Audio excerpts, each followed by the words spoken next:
Il est présentement Master 1, Gestion et Administration culturelle à l'Université Professeur Joseph Kizerbo de Ouagadougou. Mesdames, Messieurs, voici pour vous les jeunes Albatros.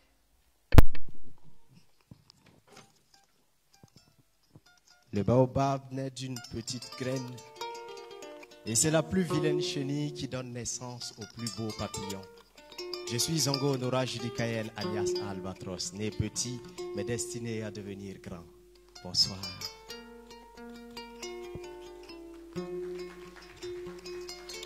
Ce soir, je vais vous raconter une petite histoire, l'histoire de mon grand frère Salam. Petit jardinier du village, il avait un rêve plus grand, devenir exportateur de tomates. Tenant son projet de rêve à bout de bras, ses manches, il devra les retrousser, car dans ce monde de cadeaux, on ne fait pas. Alors se lever tôt et se coucher tard, tel est son quotidien. Il vit en espérant que demain sera peint. Pas de coup fourré, non. Il est un saint. Il passe toutes ses journées à penser aux siens. Il espère décrocher la lune pour elle. Son combat est de démonter les étoiles pour eux. Et même si la vie lui tend une pelle, il creusera jusqu'à ce qu'il en sorte de l'eau. Il voit sa vie en rose. Il comprend pourquoi le chemin est épineux. Il voit sur lui l'épée de Damoclès. Il ira chercher des boucliers de toute espèce. Il rêve de la ville promise. Mais pour l'atteindre, il doit se sortir d'Égypte. Il rêve de la liberté, mais pour l'atteindre, la rouge mer, il doit la diviser. Chaque jour qui se lève est un nouveau combat qui s'annonce. Et chaque nuit quand il rêve, c'est un échec qui renonce. Sa souffrance est sa détermination, car il a compris que ce qui ne te tue pas te rend plus fort. Et chaque nuit avant de s'endormir, sa femme à son chevet lui dit ceci: s'il existe un seul lieu où le mot succès vient avant le mot travail, c'est seulement dans le dictionnaire, pas dans la vie réelle. Désolé Salam, vous avez là un très riche et si beau projet. Mais nous ne pouvons pas prendre le risque de vous financer puisque vous n'êtes pas solvable. À une autre porte frappée, peut-être vous ouvrira-t-on. Telle est la phrase qui lui sortit tout en ironisant son ton. Ce qu'il ne savait pas, c'est que Salam était déjà à sa 8e porte. Il est dit, frappez et l'on vous ouvrira. Mais dans ce monde, souvent, quand tu frappes, on te dit, ouvrez. Et lorsque tu ouvres, on te frappe. Alors Salam passe ses journées à errer sous le soleil ardent.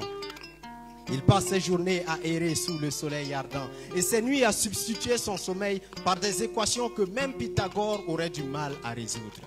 Il espère un jour rencontrer cette institution qui croira au projet et qui acceptera de le financer. Mais pour le moment, le bout du tunnel se voit très difficilement. Et chaque nuit avant de s'endormir, sa femme à son chevet lui dit ceci: s'il existe un seul lieu où le mot succès vient avant le mot travail, c'est seulement dans le dictionnaire, pas dans la vie réelle. Toujours dans la quête de financement pour son projet, alors que son mental de résistance semblait moins déterminé, un beau jour il entendit parler du FONAFI, ce fonds qui d'ailleurs a décidé d'aller en guerre, pas contre le terrorisme mais surtout contre la pauvreté et contre la faim. Ce fonds décida de financer Salam, car un projet ambitieux, financement ambitieux. En 5 ans seulement, Salam autrefois petit jardinier devient exportateur de tomates. Tout simplement pour dire que le développement doit commencer d'abord par nous et le reste ne vous en faites pas, le PNDS fera le reste. Juste avant de partir, il n'y a pas longtemps, je discutais avec un de mes amis qui tempêtait en disant ceci: on nous a appris depuis tout petit que l'école c'est la clé du succès.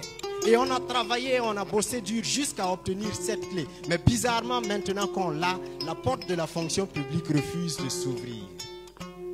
Et moi je lui ai répondu: si la porte de la fonction publique refuse de s'ouvrir, ce n'est pas parce que tu tiens une mauvaise clé, c'est peut-être parce que tu essaies d'ouvrir la mauvaise porte. Si ce cas, change de porte, ou s'il n'existe pas une autre porte, c'est très simple. Tu es déjà parvenu à te fabriquer une clé. Fabrique-toi une porte qui s'ouvrira avec ta clé. C'était Albatros. Merci.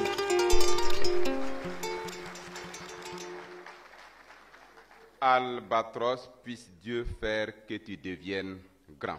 Mesdames, Messieurs, distingués invités, le moment est venu pour nous avec l'autorisation de son Excellence, Monsieur le Président du FASO, Président du Conseil des ministres, de prêter une oreille attentive au discours officiel de lancement du FONAFI, prononcé par Monsieur Lassane Kabore, ministre de l'Économie, des Finances et du Développement.